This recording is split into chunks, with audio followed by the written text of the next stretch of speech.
بسم الله الرحمن الرحيم وبه نستعين وهو خير معين.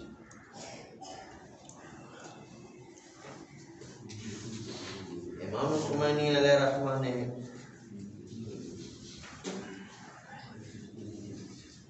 جواب دیا ہے اس شبہ دوم کا کہ امام علیہ السلام نے سببی اور مسببی دونوں استصحاب کو روایت میں کیوں پیش کیا ہے، جبکہ سببی مسببی کو مقدم ہوا کرتا ہے، ایک ہی کافی تھا، دونوں کو کیوں پیش کیا ہے؟ اس اشکال کے جواب میں امام خمینی علیہ رحمہ فرماتے ہیں اپنے رسالے میں، مشکل کو عادی طریقے سے حل کر رہے ہیں،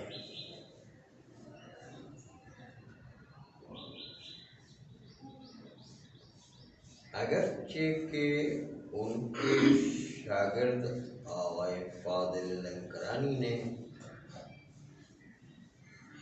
اس جواب کو قبول نہیں کیا ہے، واقعیت مسئلے کو دوسرے رخ میں پیش کیا ہے۔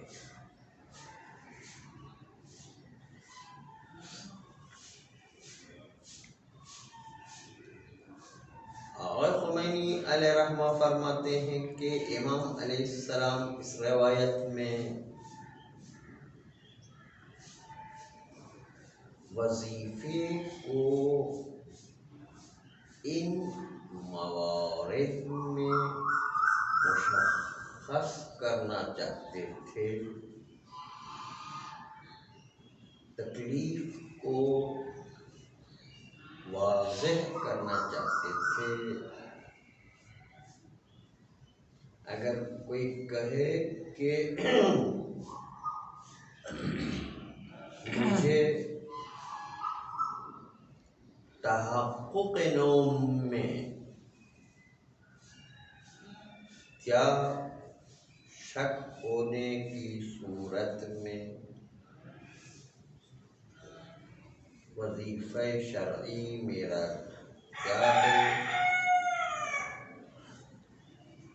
تو جواب میں کہیں گے کہ آپ کو دوبارہ وضو کرنے کی ضرورت نہیں ہے۔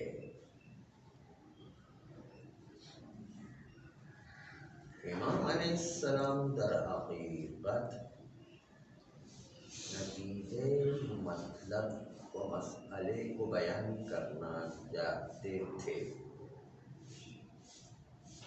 نہ یہ کہ امام علیہ السلام از راہ صناعت علمی، نہ از راہ بیان سببی و مسببی وارد بحث ہو، مثل اس کے کہ اگر کوئی عوامی آدمی ایک مرجع تقلید کے پاس پہنچتا ہے اور پوچھتا ہے کہ میں صبح وضو کیے ہوئے تھا،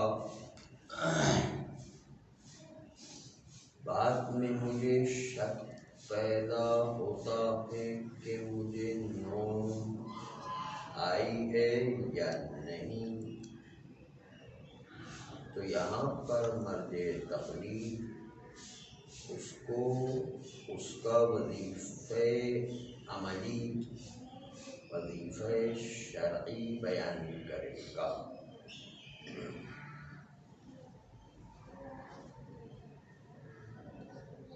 اما مرجع تقلید اس نتیجے کو کس راستے سے نتیجہ اپنایا گیا ہے، صنعت علمی بحث کو وہاں پر مرد تقلید نہیں بیان کیا کرتا اور صرف یہ کہہ دیتا ہے کہ آپ کو وضو کرنے کی ضرورت نہیں ہے۔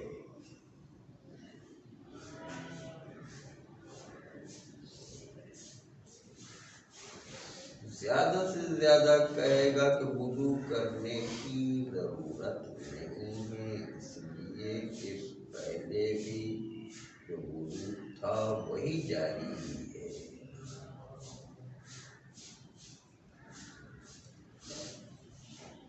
اما استصحاب کے بحسب واقع استصحاب عدم النوم یہاں پر جاری ہے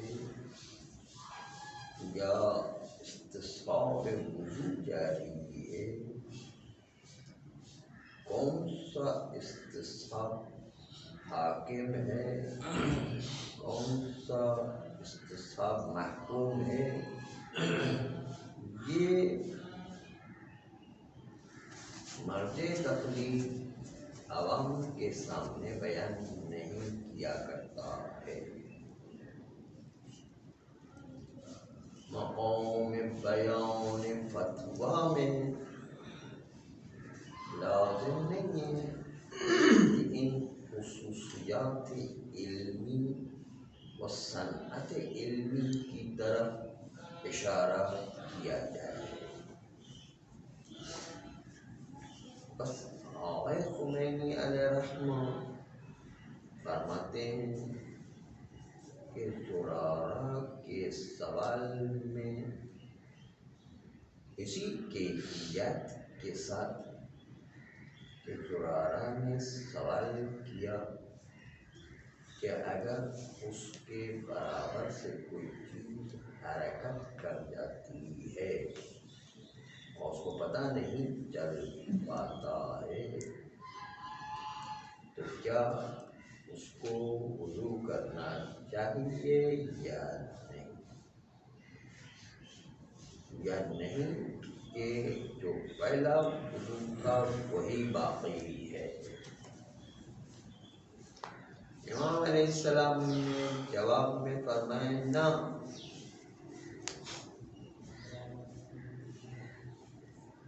نہ کہہ کر پھر کہا کہ جب تک کہ اس کو یقین بنوم پیش نہ آئے اس کے لیے لازم نہیں کہ انسان وضوء ثانی کو حاصل کرے۔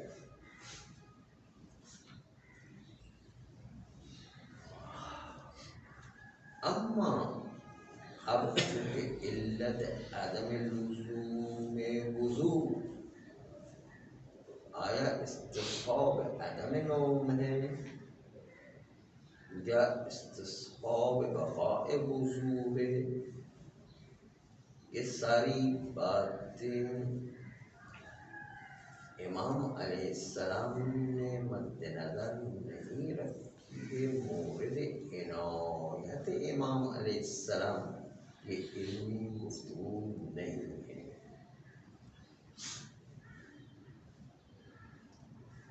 تو کیا معنی ہے کہ ہم اس شبہ سببی مسببی کو دور کریں اس سادگی میں کہ جس طرح عام عوام مرجع سے سوال کیا کرتی ہے؟ یہاں پر بھی امام علیہ السلام نے وہ علمی جہت کو مد نظر نہیں رکھا ہے اور زرارہ سے یہی کہا کہ وضو پر چونکہ یقین تھا اسی پر باقی رہے۔ اس میں تقدم تاخر کو حاکم و محکوم کو موقعیت بحث علمی میں پیش کرنا مقصود امام علیہ السلام کا نہیں ہے۔ بلکہ مرد تقلید جب عوام سے گفتگو کرتا ہے تو ان چیزوں کو مد نظر نہیں رکھتا۔ نتیجہ امام علیہ السلام دینا چاہتے ہیں کہ وضو انجام دینے کی ضرورت نہیں ہے، تاکہ وہ شک کو تردید کی حالت سے باہر آ جائے۔ اس لیے ان جہات علمی کی طرف امام علیہ السلام اصل میں نظر نہیں رکھتے ہیں، نتیجے کی طرف امام علیہ السلام کی نظر ہے کہ وضو تو باقی رہے، یقین تھا۔ یہ تھا جواب آقا خمینی علیہ رحمہ۔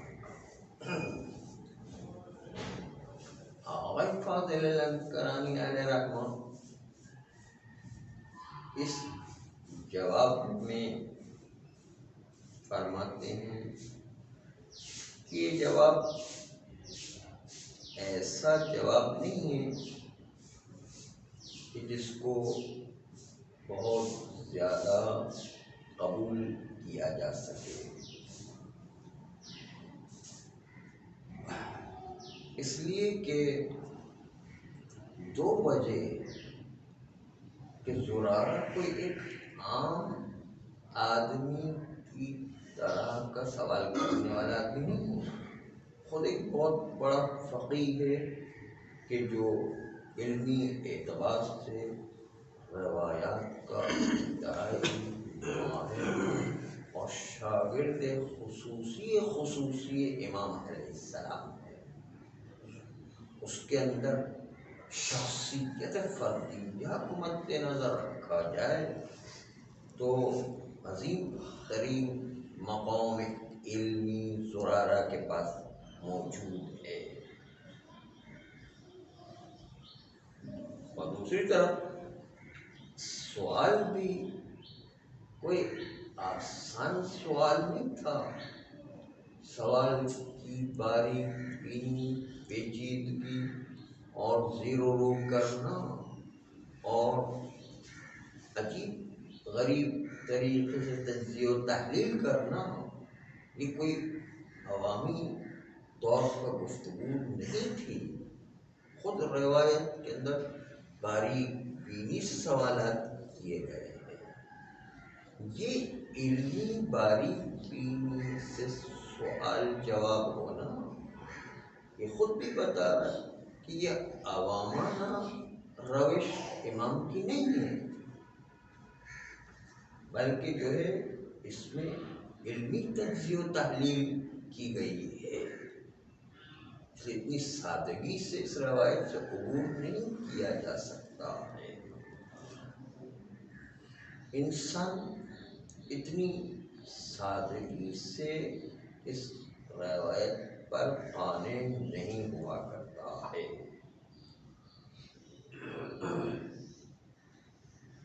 زرارہ ایک عام آدمی نہیں تھا کہ جس نے امام علیہ السلام کی طرف رجوع کیا ہو، موقع علمی اور مقام میں تحقیق میں جب بات عرض کی جاتی ہے تو زرارہ کے سوال کرنے کا اصل مقصد یہ ہوا کرتا تھا کہ وہ کسی حکم کی دلیل کو معلوم کرے، باریک بینی کو معلوم کرے۔ زرارہ کی روش یہ ہوا کرتی۔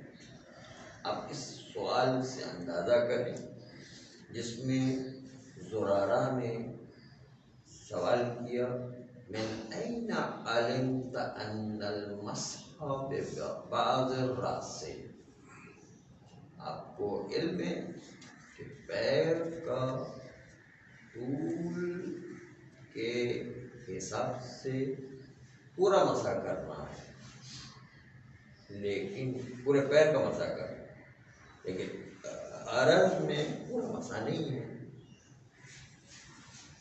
تو اس چیز کو مد نظر رکھتے ہوئے کہ پیر کا مسا پورا ہے اور سر کا مسا طول و عرض دونوں میں باز ہے، طول میں بھی باز ہے اور عرض میں بھی باز ہے، تو ان چیزوں کو مد نظر رکھ کر اب زرارہ امام علیہ السلام سے سوال کر رہے ہیں کہ پیر میں پورا مسا ہے لیکن سر میں پورا مسا کیوں نہیں ہے؟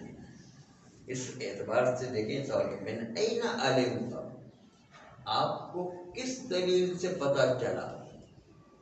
من این علمت، کہاں سے آپ کو پتہ چلا، یعنی کس دلیل سے پتہ چلا کہ ان المسح ببعض الراس، کہ سر کا مسح بعض سر کے ذریعے سے کرنا ہے، اس میں پورا سر کیوں نہیں ہے؟ پیر میں تو پورا پیر کا مسح کرنا ہے، اس میں پیر پورا سر کیوں نہیں، پورا پیر کیوں نہیں؟ پیر تو پورا ہے، سر کیوں پورا نہیں ہے؟ یعنی امام علیہ السلام سے زرارہ دلیل مطلب کو پوچھنا چاہتے، مسئلہ شرعی بھی پوچھنا چاہتے، وہ بھی عام آدمی سے سوال نہیں کر رہے، امام علیہ السلام سے اتنا علمی سوال کر رہے ہیں۔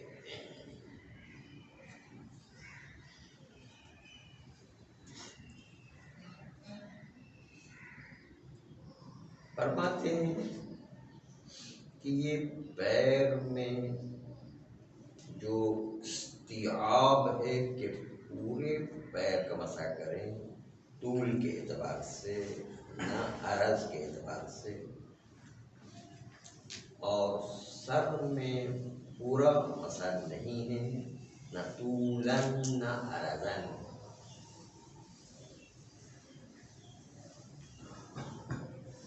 یہ بعض سر کا مسح جو کفایت کرتا ہے، امام علیہ السلام نے جواب دیا لمکان الباء، باغ کے مکان کی وجہ سے، یعنی اس کے کہ جب قرآن مجید مسح سر کو پیش کرتا ہے، خداوند متعال ارشاد فرماتا ہے وَامْسَحُوا بِرُؤُوسِكُمْ، تم اپنے سروں کا مسح کر لیا کرو، تو کلمے با برؤوسکم پر داخل ہے،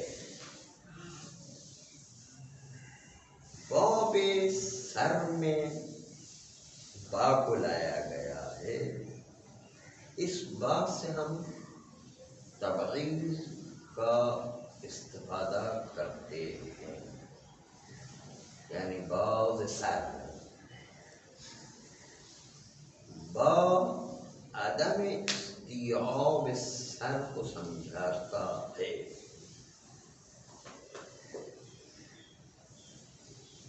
اما پیر کے اندر با کا لفظ استعمال نہیں ہوا ہے، حالانکہ وہاں پر موقعیت تھی کہ با کا لفظ استعمال کیا جائے، وَامْسَحُوا بِرُؤُوسِكُمْ وَأَرْجُلِكُمْ کہتے، ارجلکم کو عطف بالرؤوس قرار دیتے تو بات کی طرف داخل ہو جاتا، اس کا مطلب ہو جاتا کیا کہ پیر کے بھی بعض حصے کا مسح کرو، مطلب الٹا ہو جاتا ہے۔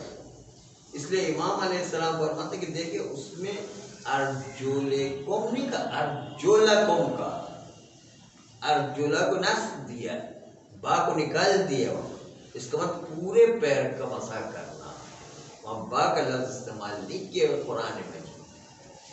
یہ استدلال تھا امام علیہ السلام کا۔ ارجلکم الی الکعبین، آپ ان گٹھوں تک پورا پیر کا مسح کریں، کعبین سے بھی آدھا نہیں ہوتا ہے، کاغذ میں تو ادھر ہی جگہ ہے. ہاں وہی جگہ پر کرے بس وہ پیر ہو گیا.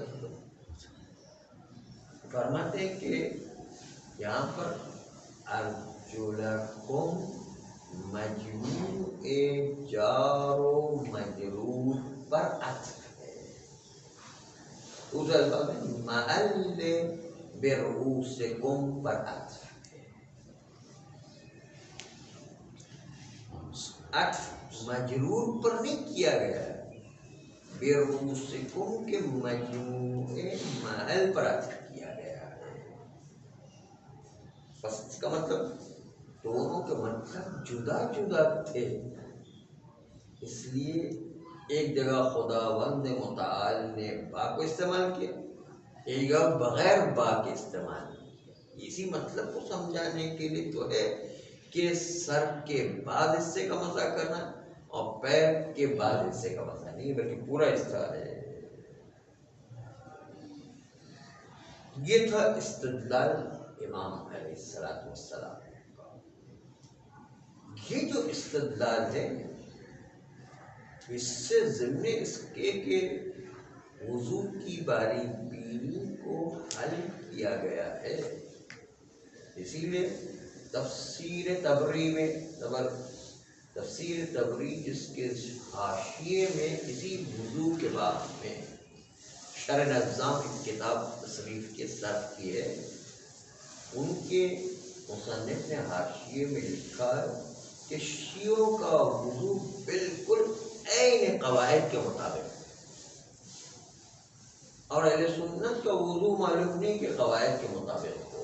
وہ خود سنی ہونے کے باوجود شیعوں کا وضو عین قواعد کے مطابق ہے، لیکن اہل سنت کا وضو پتہ نہیں چلتا کہ وہ قواعد کے مطابق ہے یا نہیں.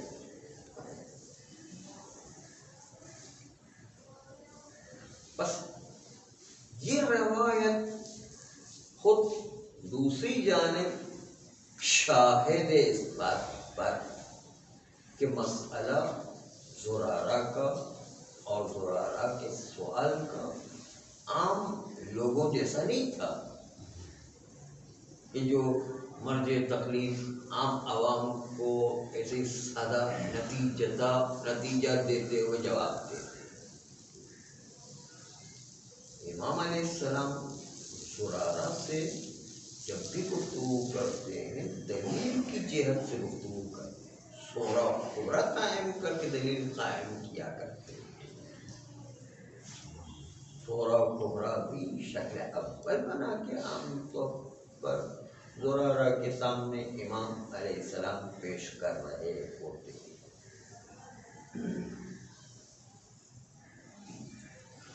جیسے اس روایت فَإِنَّهُ عَلَى يَقِينٍ مِّن وُضُوئِهِ پھر سغرا ہو گیا، وضو ہوتا ہے، وضو یقین. پھر جواب دیا وَلَا تَنْقُضُ الْيَقِينَ بِالشَّكِّ، یقین کو شک نہیں توڑ سکتا ہے، یقین وضو کو شک نہیں توڑ سکتا ہے. اس لیے جو ہے یہ کلی کبریٰ ہے کہ کبھی بھی یقین کو شک نہیں توڑ سکتا ہے، کلی کبریٰ ہے. نتیجہ نکالے یہ وضو جو یقین والا تھا یہ بھی شک کے در سے نہیں ٹوٹے گا. سورہ کبریٰ باقاعدہ قائم کیے امام علیہ السلام.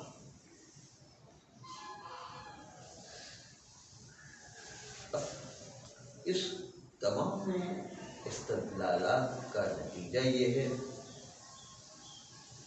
کہ زرارہ باقی عام مقلدین کی طرح نہیں ہے کہ مرد تقلید فقط ان کو ایک حکم بیان کر دے.